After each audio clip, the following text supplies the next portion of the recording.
Rodolfo Walker never expected a walk down a pier to split his life open, but that's exactly what happened the moment two children laughed behind him. He turned, casual at first, and then stopped as if someone had knocked the air from his lungs. Two children, a boy and a girl, same stride, same bright expression. His face, for a man who built an empire by never hesitating, he stood frozen, chest tightening like a trap closing. The boy's eyes were his. Not similar, not close, exact. The girl's smile was the one he spent years trying not to remember because it always led him back to her. He gripped the rail until his knuckles went white. The world of contracts, boardrooms, and strategic calm that had filled his life for 10 years faded until only those two faces remained. I'll ask you straight, what would you do if two children looked at you like you were the missing piece of their world? Not kind of similar, not maybe cousins, exact, copied down to the curl of a smile, because that's what hit Rodolfo. A woman appeared then, walking with a paper bag in one hand, hair moved by the coastal wind. For a second his mind scrambled for a name, and the name came out like a breath. Brianna Bausch, the woman who had vanished a decade ago with only a folded note to explain herself. The woman he had searched for in every city and quiet corner he could afford. The one he loved harder than he ever admitted. Her eyes landed on him. The bag wavered in her fingers. 10 years of silence collapsed into a single heartbeat. Then truth hit like a physical blow. These weren't random children who happened to resemble him.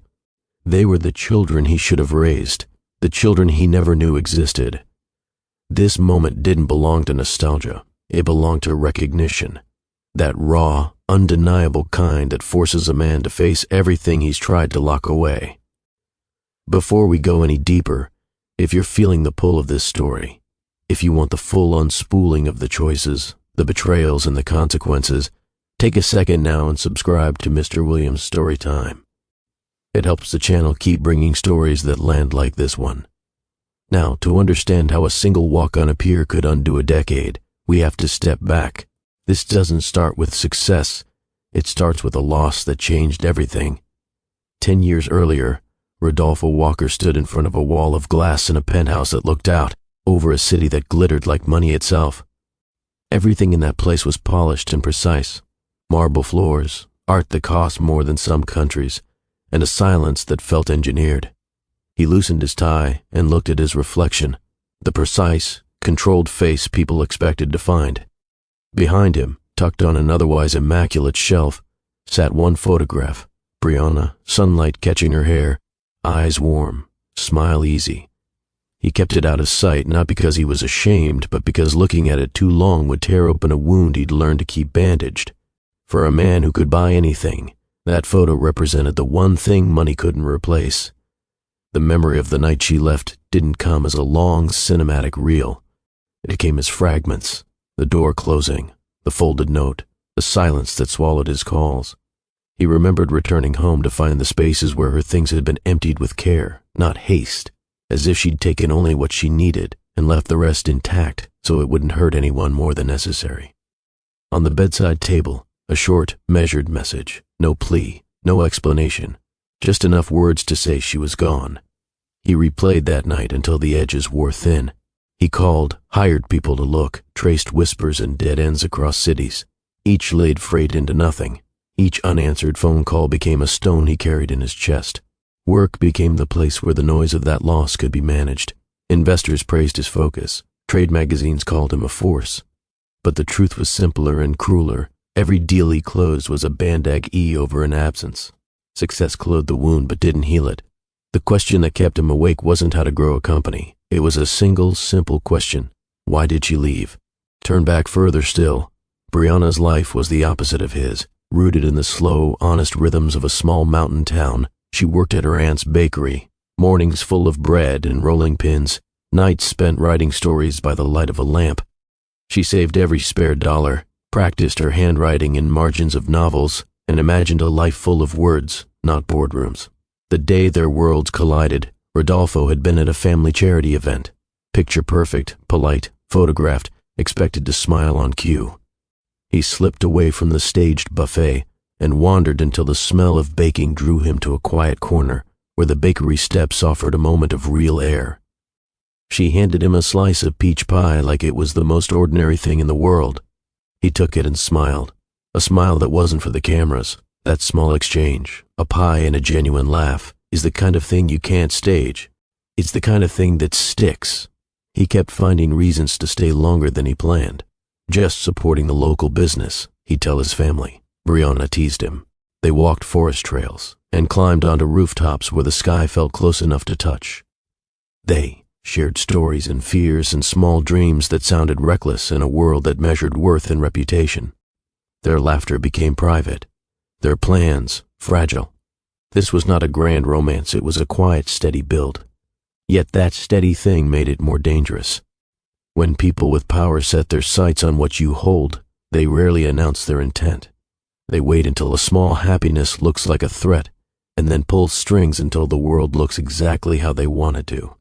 You need to remember that last line, because what follows will show you how far some people will go to protect their version of the future. The first pressure came as small gestures, a clipped compliment from Rodolfo's mother, a look that lasted too long, a conversation ending when Brianna walked into the room. But small things add weight, and weight becomes force. One evening as Brianna closed the bakery, the soft rhythm of broom on tile was broken by heels on pavement that meant trouble. Pamela Grimes arrived without announcing herself. Her posture, her smile, the way she chose words, everything carried intent. She spoke like someone issuing a final notice, stay away from Rodolfo or watch the scaffolding of his life come down. Pamela didn't argue. She told Brianna what would happen if she remained. The board could be persuaded, money could be withheld, a career could be collapsed. She framed it like a warning, but it was a weapon. The idea of Rodolfo losing everything because of her felt unbearable to Brianna. She loved him enough to make a choice that would hurt both of them. She left. She didn't run screaming into the night. She packed carefully, left a short note, and walked away without drawing attention. 2 weeks later, in a small clinic, she discovered a secret she never planned for: twins. The ultrasound showed 2 heartbeats, 2 tiny shapes that pulsed like an urgent promise. Her instinct was to call Rodolfo. Her other instinct, the louder one, was to protect him from the consequences his family had promised. So Brianna did the hardest thing she'd ever done. She moved across the country. She built a new life quietly, working multiple jobs, writing late into the night, shielding 2 small children, Sydney and Bradley, from a past that could ruin them before they'd ever learn to walk. Meanwhile, Rodolfo tore himself apart. He hired people, he chased leads, he followed rumors to empty places. When each prospect turned cold, it was another layer of hurt. Hope hardened into something silent and efficient. No more soft spots, no more openings people could use against him. He became iron, but iron still feels pain. And for 10 years, that pain defined him. Rodolfo walked the length of the pier with his hands in his pockets, letting the wind slide under his suit jacket. He wasn't thinking about business, strategy, or the next decision waiting for him back in the city. He wasn't thinking about anything at all, which was rare for him. The waves hit the wooden post beneath him with a steady rhythm, and for the first time in weeks, his shoulders lowered a fraction. Then laughter behind him, the kind of raw, bright sound only children make, cut into the quiet. He turned uninterested at first. Then everything in him stopped.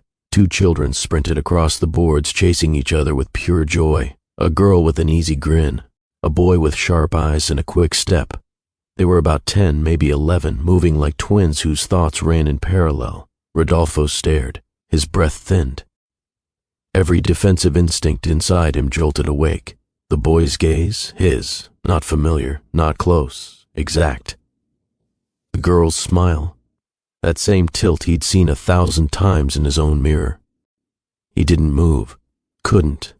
The pier, the crowd, the ocean, all of it dimmed until only those 2 faces remained inside his awareness. And I'm going to ask you directly because this moment needs to hit you the way it hit him. What would you do if 2 children with your exact features ran past you? Not similar, not maybe, not probably, but exact. As in, someone took your face, split it into 2 smaller versions, and set them loose under the afternoon sun. That's what Rodolfo was staring at. His hand clamped the railing because his legs felt unsteady. And that alone told you everything. Rodolfo Walker never lost his balance. Not in a boardroom, not in a crisis, not in his entire adult life. But this hijacked him. He took one step forward, barely aware of his own movements, and then she appeared. A woman rushed into view, holding a paper bag, calling out to the twins. Her voice lifted softly over the crowd. Her hair brushed across her cheek as she moved, and the sunlight caught just enough of her profile for his mind to snap everything into place. Brianna Bouch, the woman who left him a decade ago without an explanation. The woman he searched for until searching became a kind of punishment. The woman he once thought he would marry. Her eyes lifted and locked on him. The bag in her hand slipped slightly, and both of them just stopped. 10 years of silence collided inside a single breathless moment. Rodolfo whispered her name, not loudly, not dramatically, but with the weight of someone who had held on to it far longer than he ever intended. Brianna froze. Her lips parted, her expression caught, between shock and fear. And then the truth hit him so hard he nearly stepped backward. Those weren't just children with his features. They were his children. The realization didn't form slowly. It hit instantly, fully, violently. Because the resemblance wasn't a clue. It wasn't a guess. It was a fact. Before Rodolfo could move closer, Brianna stepped protectively in front of the twins. Not aggressively, protectively. Her body angled, her hand lowering slightly as if ready to guide them away. That one motion told him everything he had missed for a decade. He walked forward, slow, cautious, not wanting her to vanish again. "Brianna," he said. The name cracked slightly, like the first sound after too long a silence. She swallowed hard. "Rodolfo."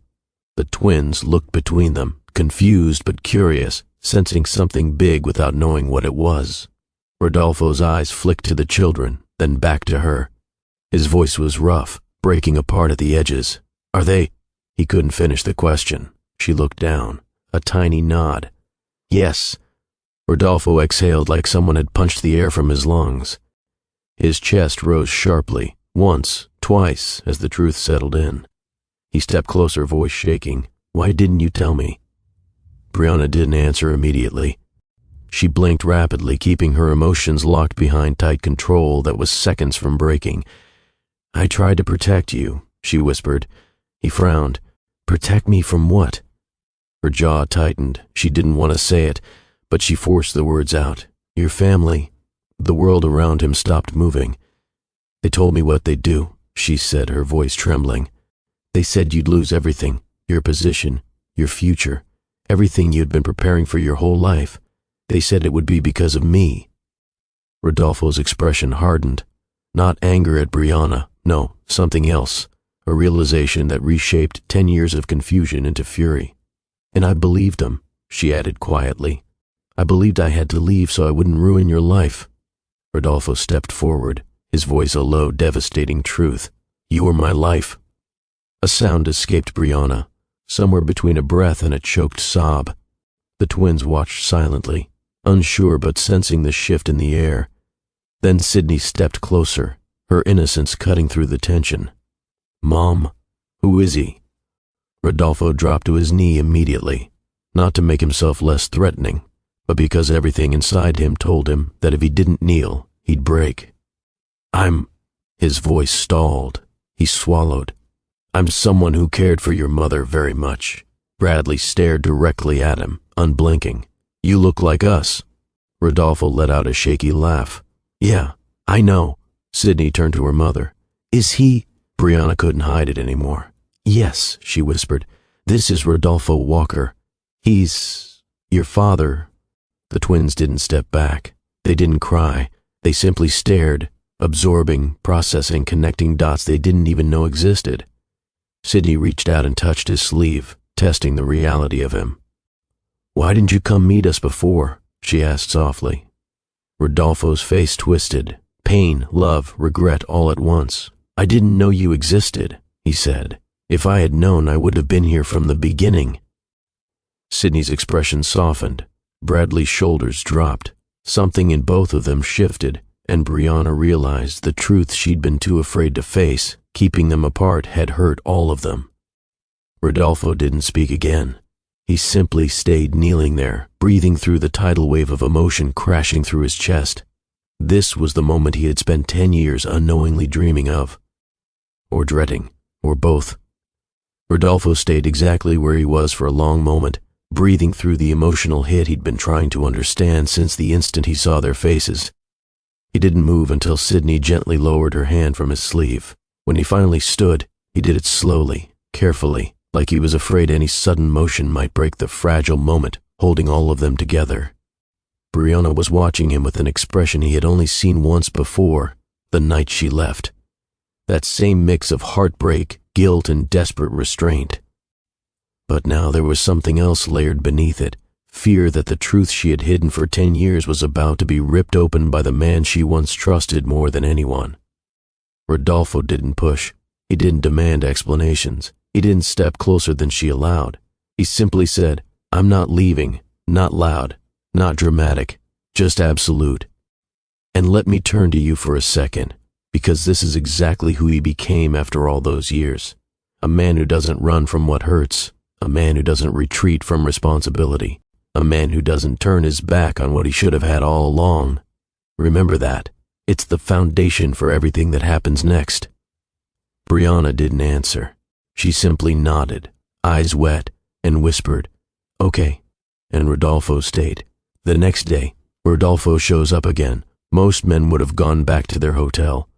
Most would have needed time, space, a moment to process the life-altering truth dropped into their hands.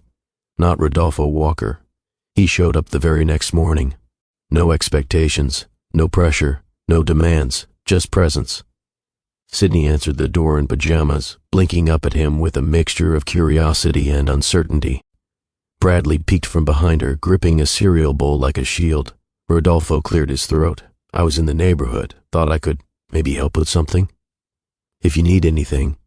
Brianna stepped behind the kids, still cautious, but something about Rodolfo, standing there, not dressed in CEO armor, not carrying tension in his shoulders, not presenting himself as someone unreachable, made her soften just a little. "We were about to go grocery shopping," she said. "I can carry bags," he replied. Simple, direct, non-threatening. Sydney smiled. Bradley shrugged, which from him was practically a full acceptance. And just like that, Rodolfo Walker became part of their day. Grocery store moments, small but real.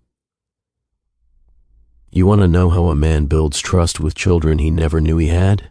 He doesn't try to be a superhero. He doesn't buy them the whole store. He lets them lead. He followed Bradley down the aisle when the boy wandered through the hardware section hidden inside the market. He listened, actually listened, when Sydney rambled about a school project involving the moon phases.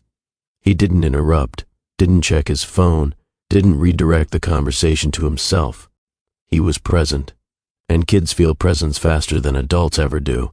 At checkout, Sydney tugged on Brianna's sleeve and whispered, "He's nice." Bradley nodded, adding, "He knows how to fix stuff." Rodolfo pretended not to hear, but the faint lift at the corner of his mouth was impossible to hide. Later, fixing the porch light that afternoon, Rodolfo noticed the porch light flickering. Without asking, without pointing it out with some, "Let me show you how capable I am" attitude, he simply grabbed a stool and started unscrewing the fixture. Bradley sat nearby, watching closely. "You ever used a multimeter?" Rodolfo asked gently. Bradley shook his head. "No. You want to learn?" A quiet nod. And for the next 10 minutes the two of them worked together, Rodolfo talking him through the basics, not talking down to him, not making it complicated, just letting the boy feel included. Sydney watched from the steps, kicking her heels back and forth. When the light finally flicked on properly, Bradley's entire face lit up. "I did that," he said proudly. "You helped," Rodolfo corrected. "Couldn't have done it without you. And I need you to understand something. This is what started to unspool the knots in Brianna's chest.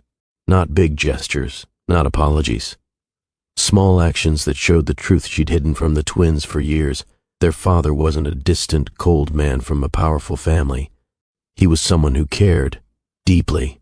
That evening, quiet dinner, quiet thoughts, they ate takeout together. Nothing fancy. Rodolfo didn't dominate the conversation. He answered questions when the twins asked. He smiled when Sydney told a joke that didn't quite land. He listened when Bradley talked about wanting to build a giant machine one day that could do everything. Brianna barely ate, not because she wasn't hungry, but because she was too busy watching him interact with the children, her children, and realizing something she hadn't wanted to admit. He wasn't angry at them. He wasn't angry at her. He wasn't pulling away. He was trying. He was genuinely trying. And seeing him like that, patient, calm, gentle, hurt more than anything Pamela Grimes ever said to her, because it made her understand the depth of what she had taken from him. Night falls. Lantern light flickers on the porch after the twins went to bed. The air shifted. Brianna stepped outside to the porch, needing time to breathe. The lanterns she hung years ago glowed softly, warm against the cool coastal breeze. Rodolfo joined her a moment later, keeping a careful distance. Neither spoke at first, and when the silence finally broke, it wasn't loud. "You deserved better," Rodolfo said quietly. Brianna closed her eyes at the words. Soft, sincere, dangerous. "I did what I thought was right," she whispered back. "It wasn't right," he replied. "Not for you, not for me, and not for them." Her chin trembled. "I was trying to protect you," she said. He shook his head. "You shouldn't have had to protect me." His voice tightened. "I should have protected you." Brianna turned away, tears forming despite her attempts to blink them back. "Rodolfo, I'm scared. So am I," he answered immediately. "But losing you all over again scares me more." The wind shifted, the lantern light flickered, and decades of restraint cracked inside both of them. "I never stopped loving you," he said, and it was the purest truth he'd spoken in years. Brianna's breath caught painfully. "Don't say that," she whispered. "Not unless you mean it. I've meant it every day for 10 years, he answered. Her tears finally fell. He didn't reach for her. He didn't pull her in. He led her to side, and slowly, hesitantly, she placed her hand in his. Their fingers intertwined, soft and trembling. Not a grand reunion, not a dramatic explosion of emotion, just two people trying to rebuild what should never have been destroyed. But peace never lasts long when powerful people fear losing control. Because the very next morning, Pamela Grimes and Albert Dickey arrived, without calling, without asking, without warning, and everything Rodolfo and Brianna had just begun to rebuild was about to be tested harder than ever. Morning came too quickly. For the first time in years, Rodolfo woke up with something other than silence weighing on him. He replayed the porch moment, Brianna's trembling hand in his, her voice cracking as she whispered the truth she'd buried for a decade. He replayed Sydney's innocent questions, Bradley's careful curiosity, the way their faces softened when he told them he would have been there from the beginning if he had known. For the first time, the ache in his chest wasn't emptiness, it was hope, but hope rarely arrives without something ready to crush it. As Rodolfo stepped onto the porch that morning, coffee in hand, he saw a black luxury car pull up in front of the house. A familiar one. Too familiar. The door opened. Pamela Grimes stepped out first, posture stiff, expression sharp enough to slice through the air. She scanned the small house like it offended her personally. Albert Dickey followed, perfectly composed, jaw set in that controlled way he used whenever he was preparing for a confrontation disguised as family discussion. Rodolfo's stomach tightened. "And I'm going to tell you something straight. You're about to witness a collision 10 years overdue. Pamela doesn't knock. She invades." Pamela marched toward the porch with the entitlement of someone who still believed she controlled the outcome of every situation she touched. "Rodolfo," she called. Voice crisp. "We need to talk." He didn't move. He didn't invite them in. He didn't even pretend to be polite.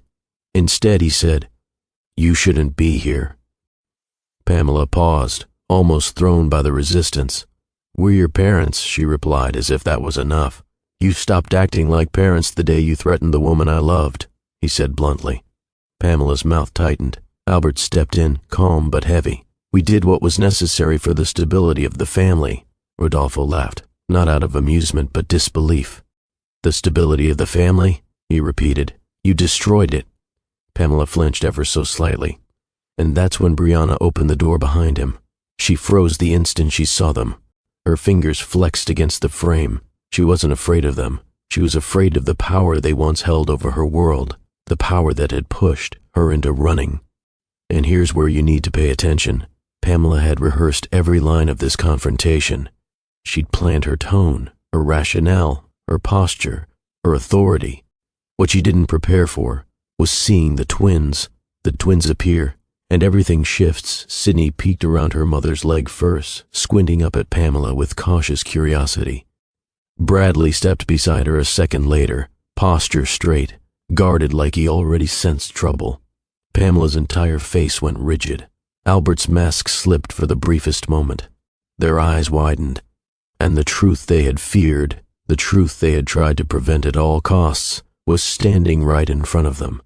Two children with the Walker features, two children with undeniable markers, two children who should have been part of their lives from the beginning.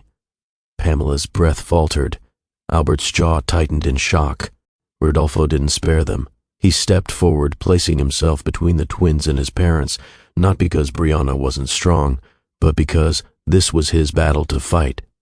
"These are my children," he said. Pamela took a step back, as if the words physically hit her.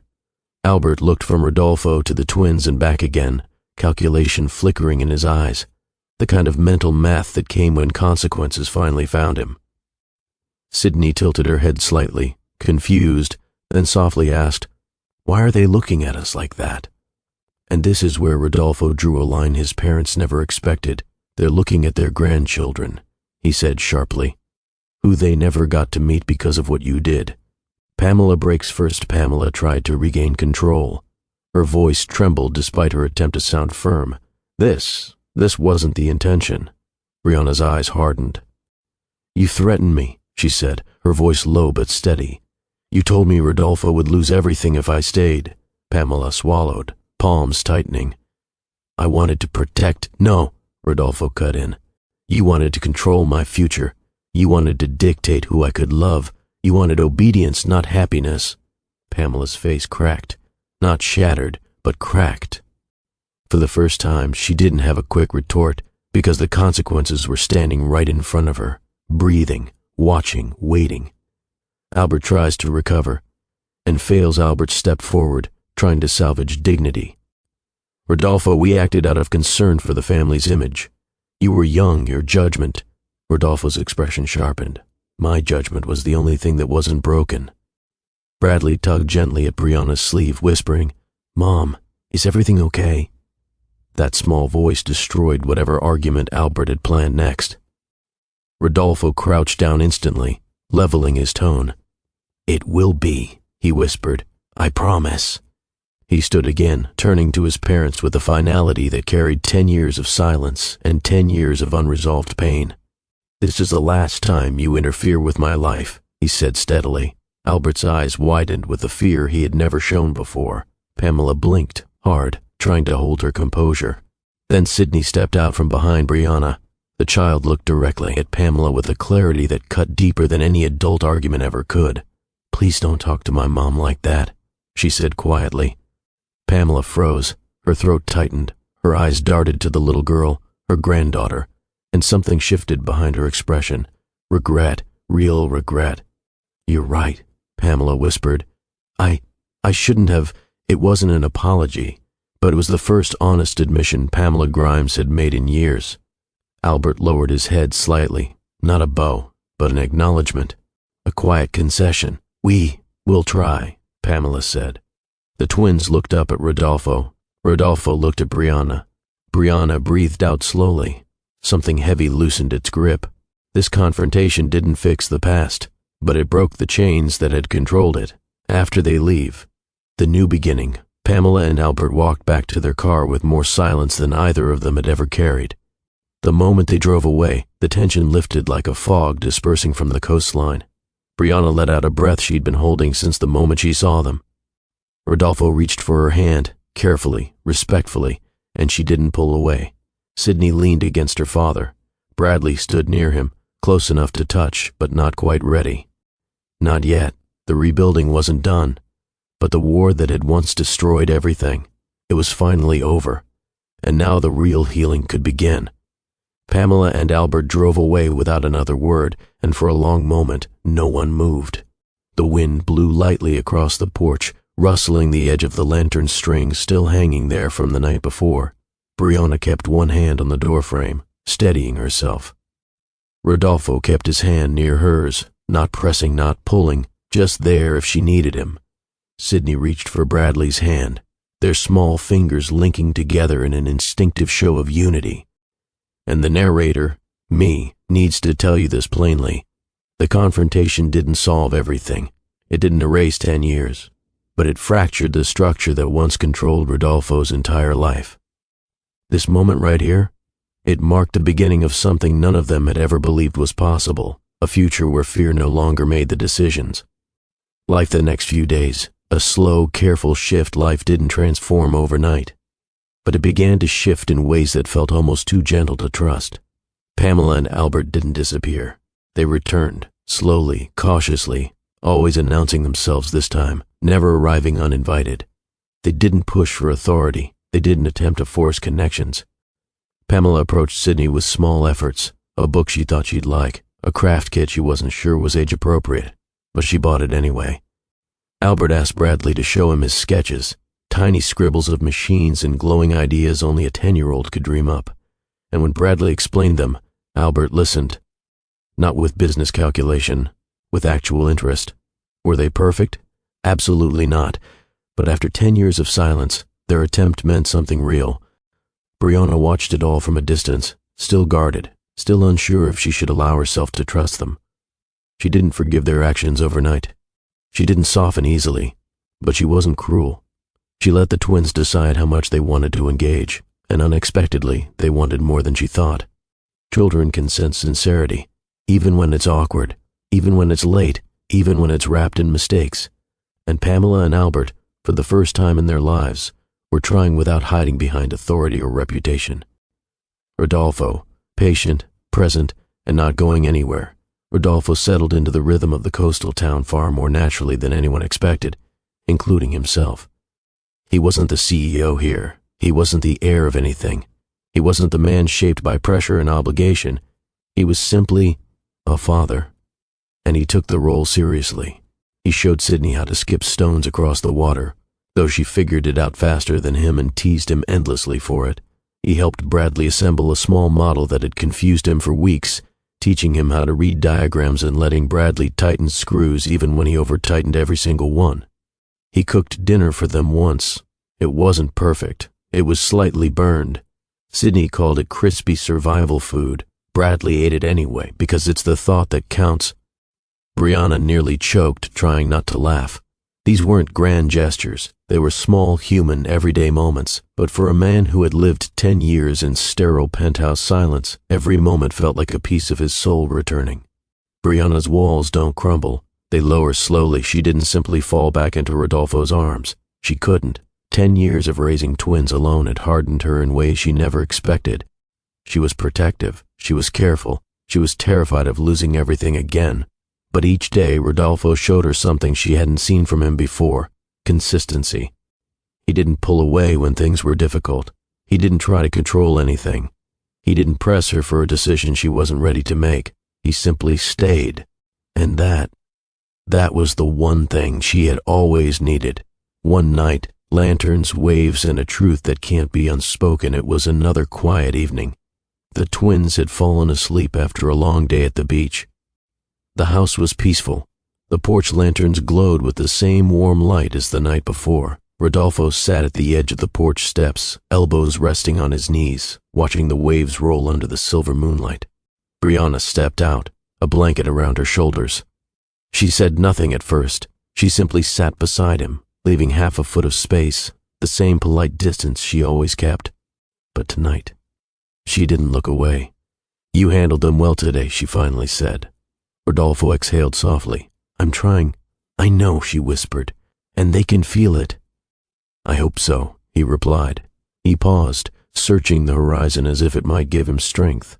"Brianna, I didn't know how to live without you. Straightforward, raw, honest." She swallowed, blinking rapidly. "You survived," she said softly. "I didn't live," he corrected. The silence that followed vibrated with everything they hadn't said, everything they feared, everything they wished they had understood 10 years ago. Then, quietly, almost reluctantly, Brianna said the truth she'd buried under guilt for years. "You would have been a good father." His breath stilled. "And I took that from you." Rodolfo turned to her, emotion tightening his voice. "You did what you thought would protect me. I should have protected you. I should have seen what was happening." Her eyes glistened. "I broke both of you," she whispered. "You and the twins." "No," he said gently. "My parents broke us. You tried to save the only part you thought you could—" Brianna closed her eyes, a tear slipping down her cheek. Rodolfo reached out, slow so she could pull away. She didn't, and when his hand touched hers, her fingers curled around his instinctively, as if her heart remembered something her mind had spent years trying to erase. The porch lanterns flickered, the waves murmured, and somewhere inside that soft night air, something old and painful finally loosened.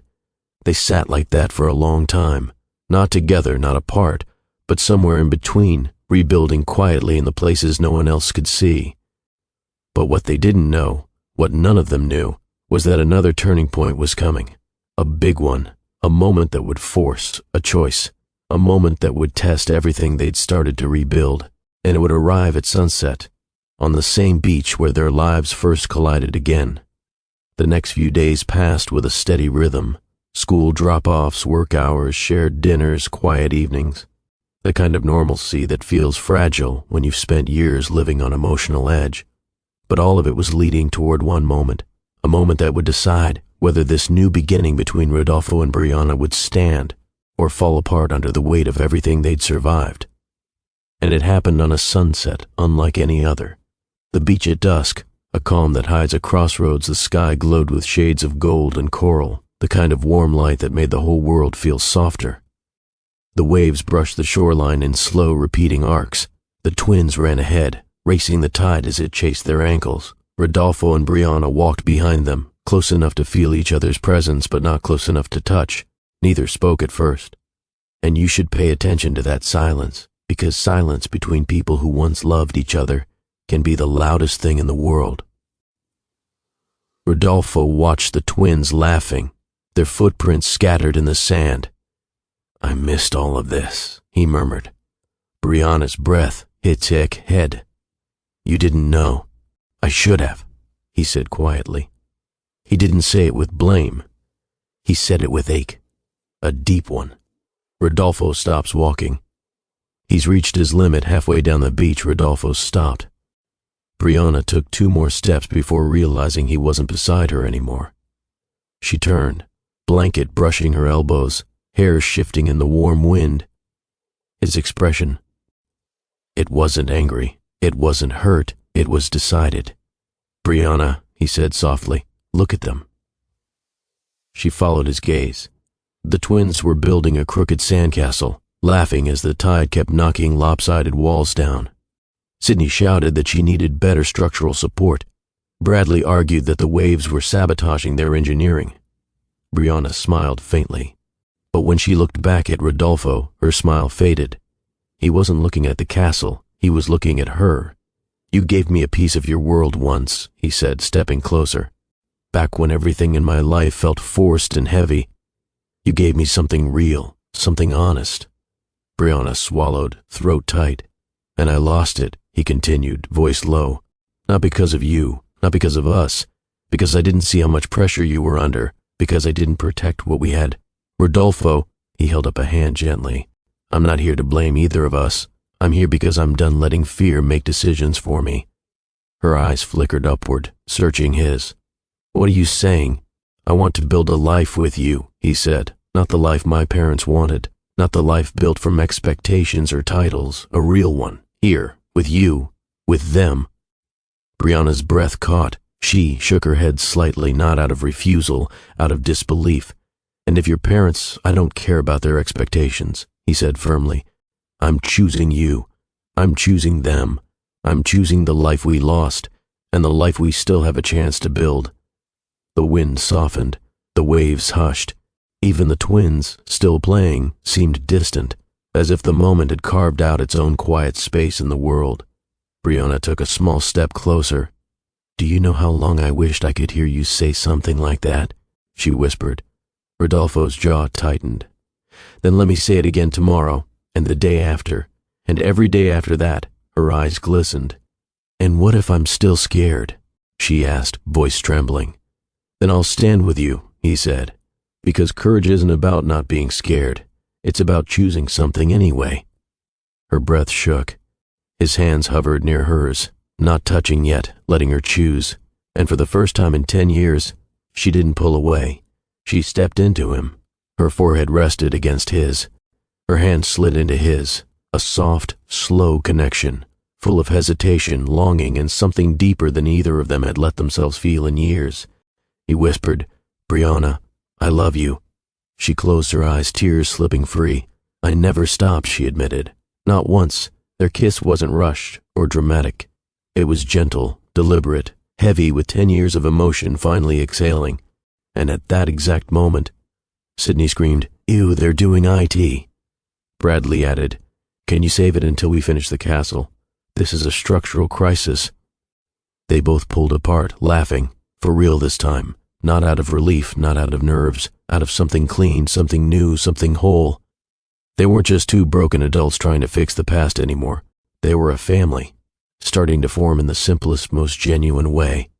But don't get comfortable, because just when love finally settles, the past always arrives right on time to tear everything open again. And trust me, the storm that hits next will shake every person in this family.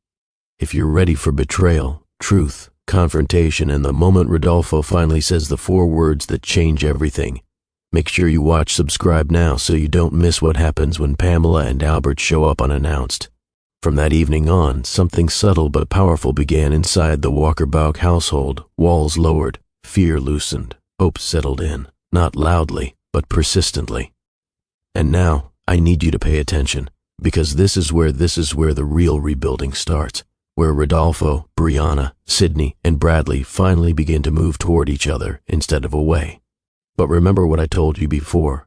When something good starts forming, something else always notices. And while this family took their first steps toward healing, someone else was already moving in the shadows of their peace. Pamela Grimes, Albert Dickey. 2 people who didn't understand the word boundaries. 2 people who believed they still controlled Rodolfo's future. 2 people who had no idea their old strategies were about to collapse. So let's pick up exactly where right as life was beginning to soften, before it got ripped open again. A new rhythm forms, not perfect but real. The next morning, the air inside the house felt different. Brianna moved quietly through the kitchen, preparing breakfast. Rodolfo stood by the counter, slicing fruit in a way that made it abundantly clear he was not used to slicing fruit at all. He was cautious, focused, ridiculously slow. Sydney leaned on her elbows, watching him with a smirk. "You're going to lose a finger," she said. "I have excellent reflexes," he replied. He did not. He nearly dropped the knife twice. Bradley reached over, took the knife, and said, "Here, let me. You're stressing me out." Rodolfo stepped back without protest. And that right there, that tiny moment, that was trust. Trust that he didn't have to be perfect. Trust that these kids weren't expecting him to be. Trust that he could be part of their routine without disrupting it. Brianna watched from the stove, and her smile, small, shy, cautious, told you everything you needed to know. She was letting herself believe in this again. Pamela and Albert returned. This time different. A few days later, Pamela and Albert returned. But it wasn't like before. There was no grand entrance, no demanding tone, no entitled posture. Pamela rang the doorbell softly, as if afraid the sound itself might break something. Albert held a paper bag of pastries, unsure if this counted as a peace offering or an insult. "Do we knock again?" Pamela whispered. She had never whispered in her life. Brianna opened the door, not smiling, not scowling, neutral but open. Rodolfo stood behind her, one hand resting lightly on the back of her chair as if anchoring the moment. Sydney looked between them all, then said, "Are they allowed in?" Brianna didn't answer. She turned to Rodolfo. He nodded. "Come in," Brianna said quietly. And this time, Pamela stepped in with genuine hesitation, not false politeness. Albert removed his shoes at the door. something he never did in anyone's home. The twins stared, surprised. Pamela cleared her throat. "We brought these," she said, holding out the pastries like fragile evidence. Sydney took the bag slowly. "Thank you." Pamela let out a shaky breath, because that small acknowledgement meant more than any boardroom victory in her entire life. Repairs began. Carefully, awkwardly, Pamela sat stiffly on the couch, hands folded, watching the twins play a game on the floor. She didn't know how to talk to children, not really, but she tried. "So, what is that?" she asked, pointing at their game. "A disaster," Bradley replied. "A masterpiece," Sydney countered. Pamela blinked. Albert smiled awkwardly. A moment later, Albert crouched beside Bradley, peeking at the pieces. "Can I see how it works?" Bradley lifted the device proudly. "It's not finished yet." "Neither am I," Albert muttered under his breath. Bradley blinked. "What?" Albert shook his head. "Nothing. Show me more." And slowly, something softened. Not forgiveness, not absolution, but a beginning, because relationships broken over years can only be repaired one small moment at a time. Meanwhile, Rodolfo and Brianna quietly rebuild themselves while the grandparents clumsily relearned how to be human. Rodolfo and Brianna rebuilt something with far more delicacy, their bond. They weren't rushing. They weren't sprinting toward what they once had. They were rediscovering it carefully. One evening, after the twins had gone to bed, Brianna found Rodolfo sitting on the porch again, elbows resting on his knees, lost in thought. She sat beside him. He didn't look at her. He didn't need to. He said, "I spent years imagining what I'd say if I ever found you. And now?" she asked. "I don't want to ruin this by saying too much," he said quietly. "I want to build it, not talk it to death." She looked out at the horizon. "Talking doesn't scare me," she said. "Losing everything again does." Rodolfo turned to her, voice steady. "Then I won't leave." Her breath trembled. "And if I fall apart," she whispered. "I'll help you stand," he replied. "And if I fall apart, you'll remind me that I'm human." They didn't kiss. They didn't reach for each other. They just stayed. And sometimes staying is the most intimate thing two people can do. Over the next week, a family begins to form. The changes were small but unmistakable. Rodolfo learned how to braid Sydney's hair. It was uneven. She didn't care. Bradley asked Rodolfo to come to school for a project presentation. Rodolfo said yes before the boy finished asking. Brianna fell asleep on the couch one night. Rodolfo draped a blanket over her and carried the twins to bed quietly. Pamela cried in her car after one visit. Albert pretended not to notice but squeezed her hand the whole drive home. The twins started calling Rodolfo Dad accidentally. The first time they froze, unsure how he'd react. He reacted by kneeling down, pulling them close, and promising he wasn't going anywhere. And day by day, moment by moment, their lives began weaving back together. Not perfectly, not easily, but honestly. Then came the day everything shifted. Again. Because once a family begins to heal, the universe doesn't stand still. Something big was coming. A choice, a change, a moment that would force every one of them to decide whether this new life they were building was temporary or forever. And it would happen the following morning, on a day that started like any other, with Rodolfo Walker knocking on Brianna's door. Morning sunlight poured softly across the porch as Rodolfo knocked on Brianna's door. It wasn't unusual. He'd been doing it every day for weeks now, sometimes to help with breakfast, sometimes to walk the twins to school, sometimes simply because being apart from them even for a few hours felt wrong. But today, something different radiated from him, a tension, a purpose, a certainty he could barely keep contained. When Brianna opened the door, she sensed it instantly. "What's wrong?" she asked, instinctively bracing for bad news. Rodolfo shook his head. "Nothing's wrong." He paused. "But something's about to change." Brianna's heart skipped. And before the moment could settle, Sydney skidded into the hallway behind her mother wearing mismatched socks and wide, excited eyes. "Dad, we have something to show you." Bradley appeared a second later holding a crumpled folder, looking far more composed but equally eager. Rodolfo's tension eased. He smiled softly. "Yeah? What is it?" The twins exchanged a look, the kind of look siblings use when they have a plan, and dragged him inside. The twins' project. The moment they claim him fully, they led him to the dining table, where dozens of papers had been spread out. Drawings of homes, Notes written in uneven handwriting, lists of needs and wants. "What is all this?" Rodolfo asked. Bradley cleared his throat, suddenly serious. "It's an idea."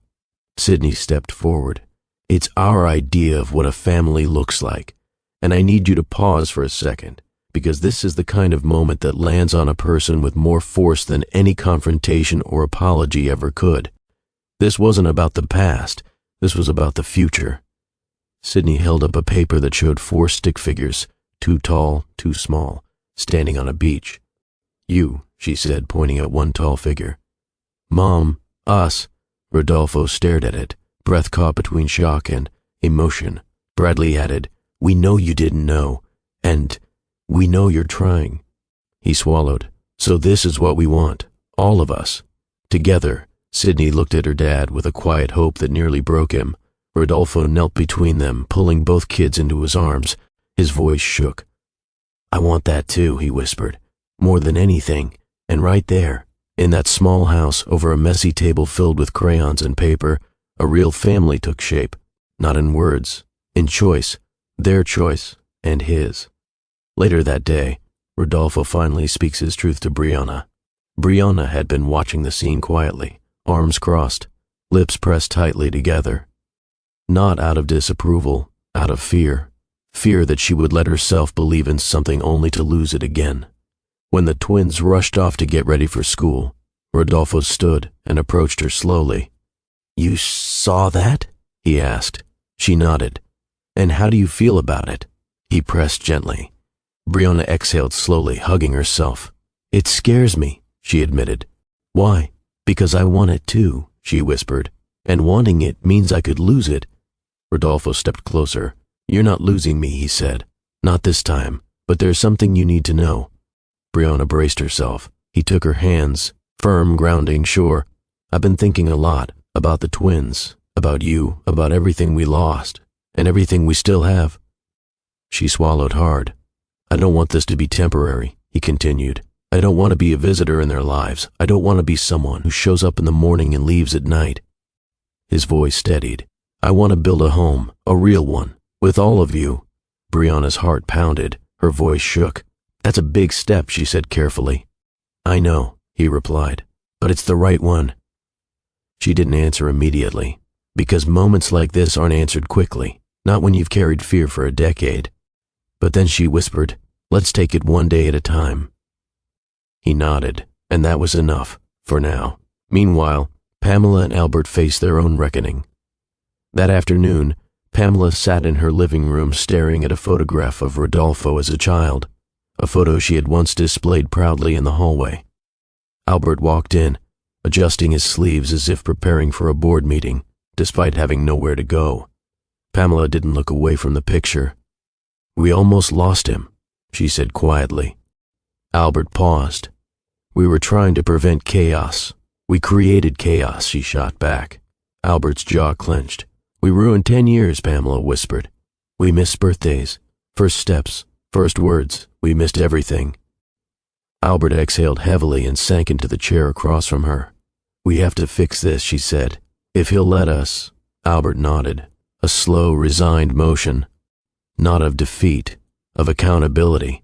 And for the first time in their privileged lives, they prepared to earn something rather than assume they deserved it. A week later, a family outing that changes everything, Rodolfo suggested something small, something simple, a picnic by the water.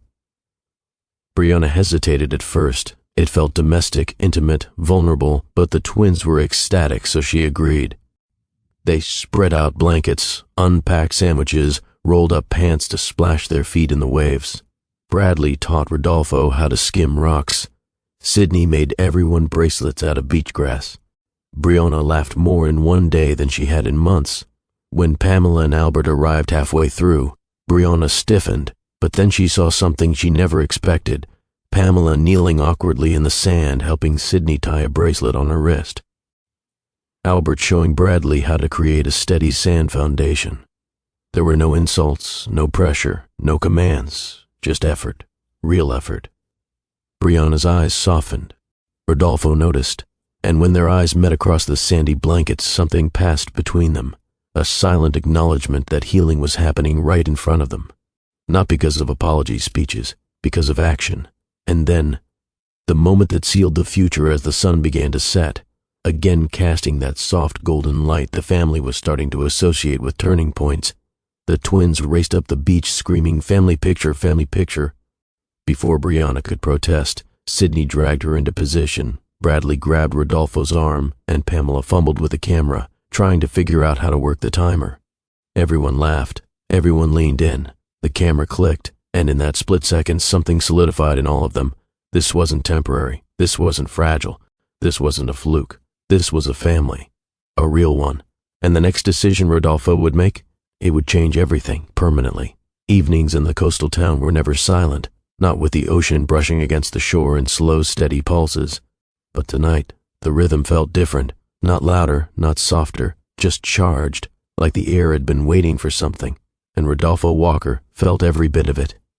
He stood barefoot on Brianna's porch after the twins had fallen asleep, hands resting on the railing as he stared at the waves reflecting the moonlight.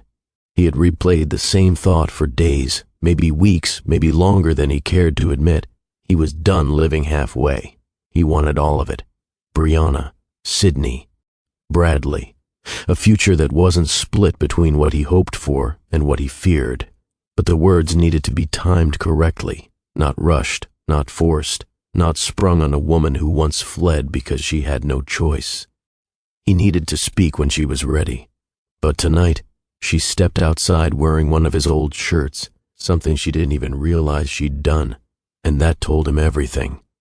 "You can't sleep?" she asked softly. Rodolfo shook his head. "No, too much on my mind." Brianna walked beside him, leaning her shoulder against his. The gesture was comfortable, natural, and absolutely devastating in the best way. "What are you thinking about?" she asked. He exhaled through a tight chest. "You..." Her heart stuttered, and she looked down at her hands. "I know things are happening fast." "Not fast," he said. "Just right." "Rodolfo," she whispered, "I'm still scared. I know, and I don't want the kids to get hurt. I know, and I don't want..." He turned to her gently. "Brianna, I'm not leaving." She swallowed hard, blinking back emotion she tried desperately to control. "You said that before," she whispered. "And I meant it then," he replied. "But I'm different now. We are different now." Brianna opened her mouth to speak, but nothing came out, so he continued. "You carried everything alone, for years, and I can't change that, but I can change everything from here on." Her breath hitched. "Rodolfo, look at me." She did, and when she did, she saw something she never saw in him back then. A man who knew what he wanted and wasn't afraid to protect it. He took her hands. "I want a life with you," he said. "Not visits, not temporary, not halfway." Her eyes widened, and the wind seemed to pause around them. "I want a home with you, a future with you. I want to wake up next to you. I want to be there when the kids run into our room too early on weekends. I want to argue about grocery lists. I want the quiet mornings and the loud ones. I want everything we didn't get to have." Her breath shook. "Rodolfo, that's a lot." He nodded. "It is, and I'm not asking for an answer yet. I'm telling you what my heart already decided. I'm staying, not as a visitor, not as a shadow moving around your life. As your partner." Brianna looked at him with trembling eyes. "Partner, yes." H.E. squeezed her hands. "That's what I want, and eventually, I'm hoping for more." Her breath caught. "More." The corner of his mouth lifted. "Much more, and because the universe has perfect comedic timing, that's when a small voice sounded from behind the porch screen. "Are you gonna kiss or what?" Sydney asked bluntly. Brianna nearly jumped out of her skin. Rodolfo turned slowly, trying to hide a laugh. Bradley stood beside his sister, yawning. "We couldn't sleep because you guys are talking so loud," he said matter-of-factly. Sydney folded her arms. "And you're standing so close. That's usually when people kiss." Brianna's face turned bright red. Rodolfo grinned. "Well," he said, "they're not wrong." Brianna covered her face. "Oh my God," Sydney groaned dramatically. "Just kiss already. Mom, he's basically your boyfriend." Brianna sputtered. What? Sydney!" "Mom," Bradley interrupted, "I checked. He's safe, he's consistent, and he fixes things. It's good."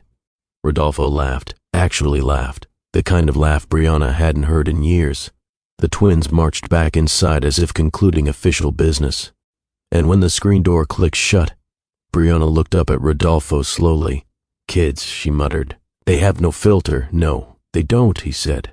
"Good thing I don't need one either." And he touched her cheek, not forcefully, not urgently, but with a gentleness built from every moment he'd missed. Brianna leaned in first. The kiss wasn't dramatic. It wasn't rushed. It wasn't wild. It was steady, warm, undeniably right. A kiss that said, "We made it back. We still want each other. We're building something real." And when they finally pulled apart, breath trembling between them, Brianna whispered, "I'm not ready for everything, but I'm ready to start." Rodolfo smiled softly. "That's enough for me. But here's where you need to pay attention. Because while that kiss sealed their present, fate was already preparing the next step, a step that would require more courage than both of them realized. And that step would lead directly to the moment Rodolfo Walker gets down on one knee. The morning after that porch kiss, the world felt different, not louder, not brighter, just certain. You ever wake up and immediately know something in your life has shifted, even if you can't explain it yet? That was Rodolfo. He woke up with a clarity he hadn't felt in a decade. And the first thought in his mind was simple: this family is mine. I'm not letting anything take them from me again. But clarity doesn't mean the path is smooth, because fate has a habit of testing people right when they think everything is settling. And that's where this chapter begins, not with confidence, but with fear sneaking back in at the worst possible moment. Brianna's panic returns that afternoon. Brianna stood in her kitchen, staring at a cracked mug on the counter. It wasn't the mug. It wasn't the crack. It was the sudden realization that washed over her like cold water. If I let myself fall again, everything could be taken again. Fear didn't need logic. It didn't need permission. It just walked in. You ever have that feeling? The kind where happiness scares you more than heartbreak does? That was Brianna.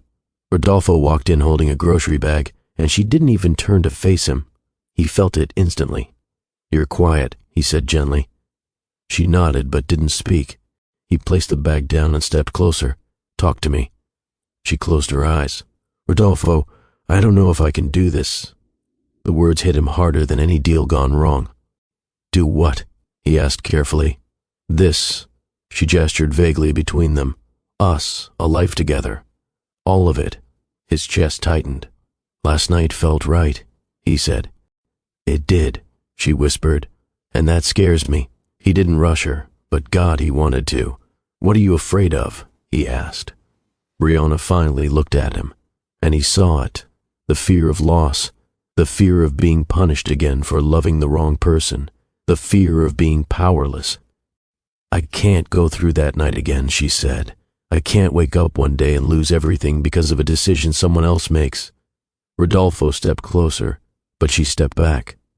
And that hurt, but he didn't push. Not yet. The twins noticed everything kids see what adults try to hide.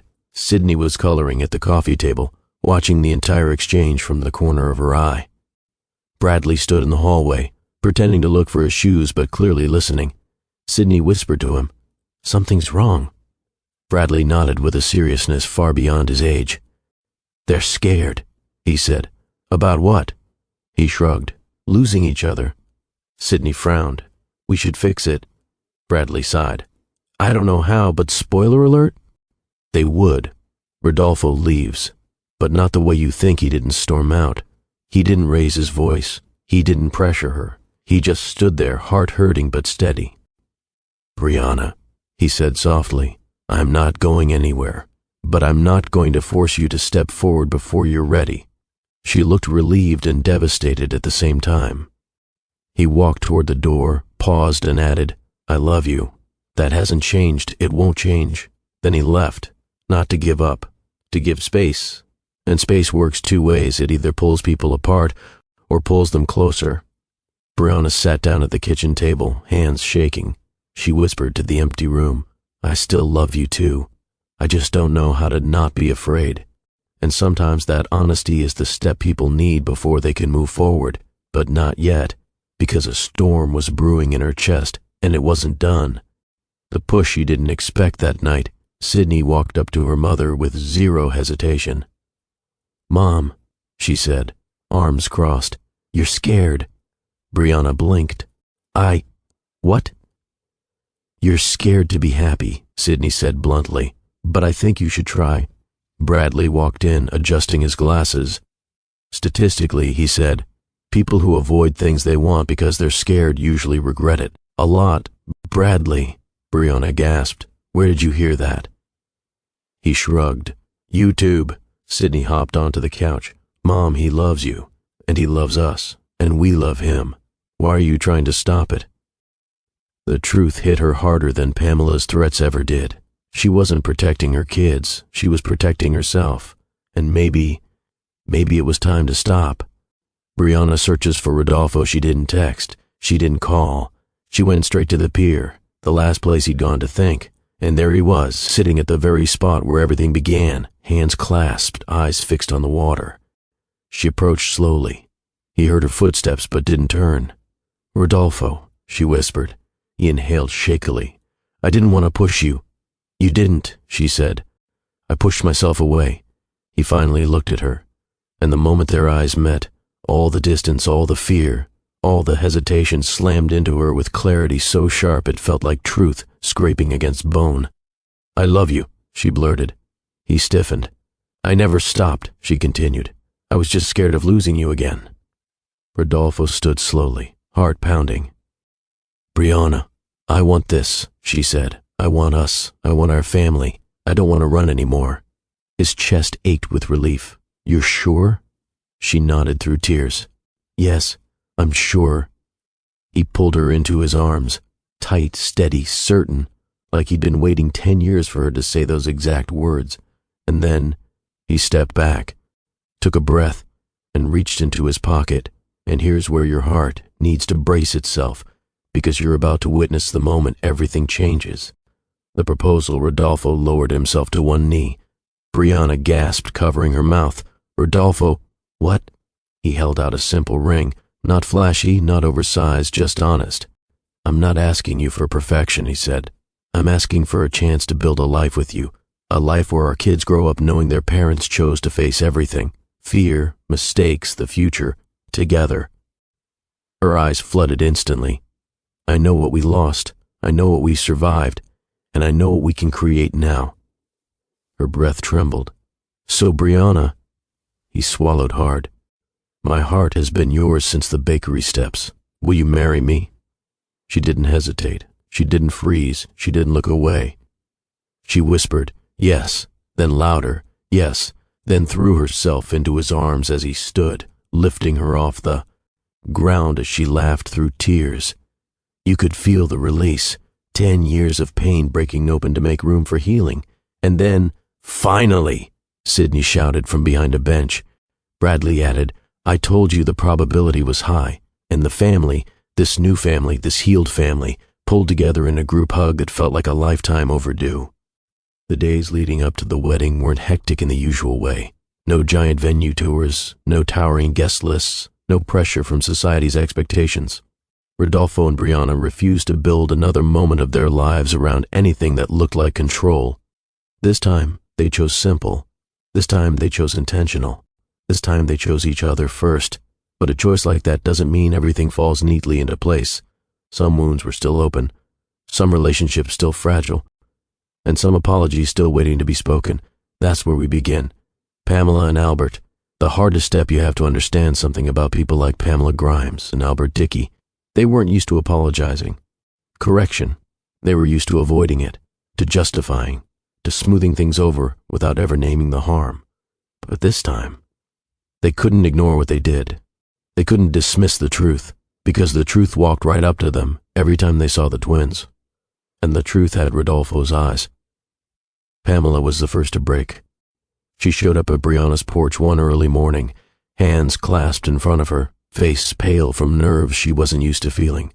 Brianna answered with a cautious, steady breath. Pamela spoke before she lost courage. "I owe you an apology," she said. No preface, no excuses, just raw truth. Brianna blinked, caught completely off guard. Pamela continued, voice trembling slightly. "I thought I was protecting my son." But I wasn't protecting him. I was controlling him. And I hurt you. I hurt your children. And I stole years from all of you. Silence. Not tense. Not angry.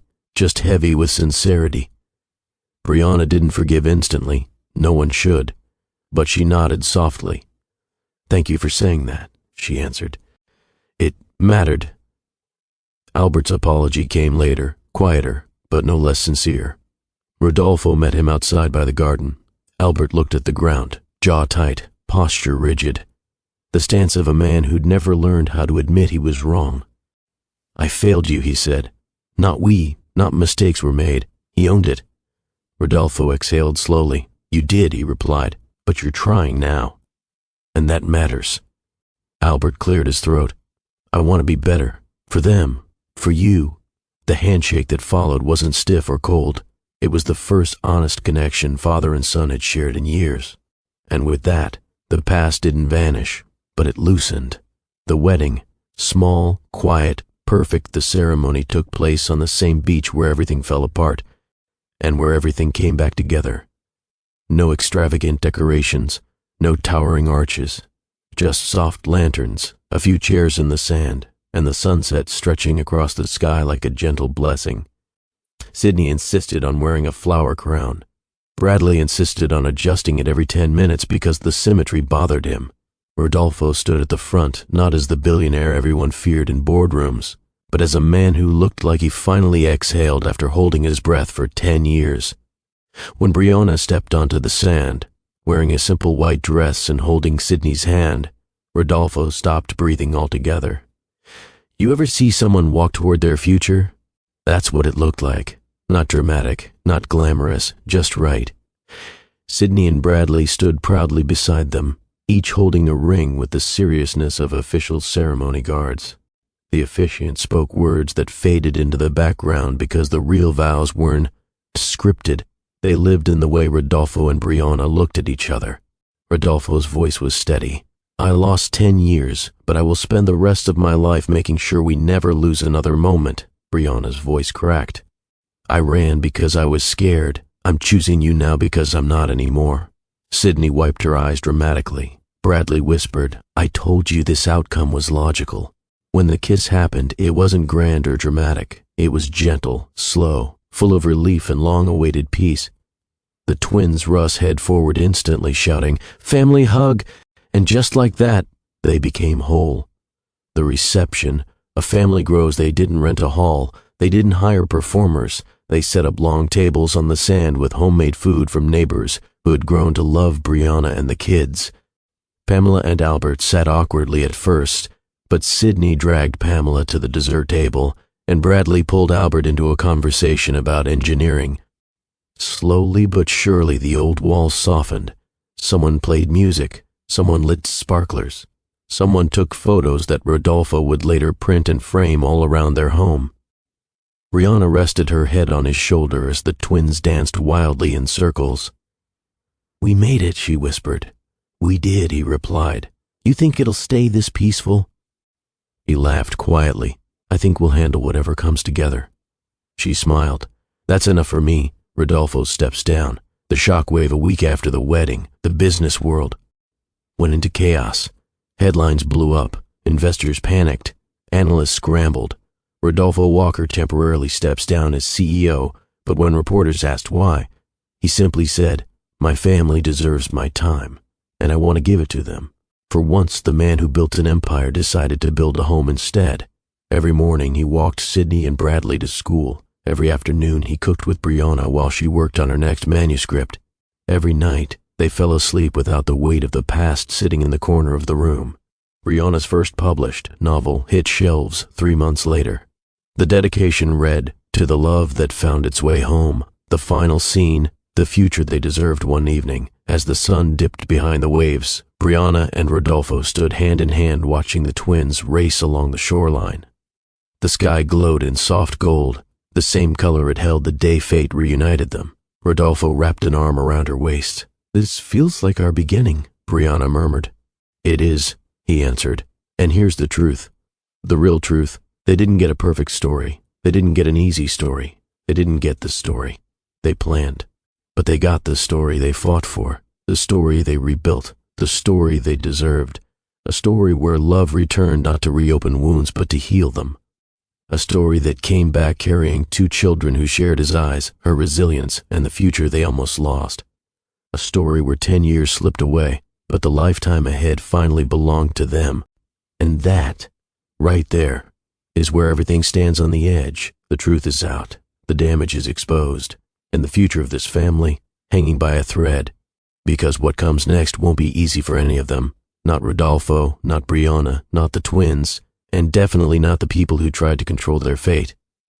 If this chapter hit you hard, if you felt the tension, the heartbreak, the rebuilding, then go ahead and hit like, drop a comment, and subscribe to Mr. Williams Storytime so you never miss the next twist in stories like this.